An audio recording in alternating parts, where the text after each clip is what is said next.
शिंदखेडा तालुक्यातील सध्या पावसाचं आगमन जोरदार झालंय। तालुक्यासाठी ही आनंदाची गोष्ट तेवढीच आहे, परंतु त्यासोबत शेतकऱ्यांचं दुःखही या पावसामुळे मोठं आहे।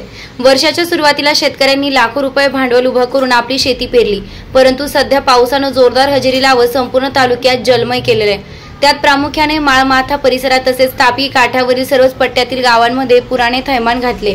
माळमाथा उगमस्थळी जोरदार पाऊस झाल्यानं देगाव, वरझडी, मेथी, सोनू, शेलू, अंजन विहिरे, खर्दे, मांडळ, विखरण, जोग, शेलू, कुर्कवाडे, कामपूरसह अन्य गावांमध्ये अन्य प्रमाणात नुकसान झालेलं आहे। मेथीवरून जाणारी मदारी नदी तसेच भोगावती नदी गेली 5 वर्षात पहिल्यांदाच दुथडी भरून वाहू लागली।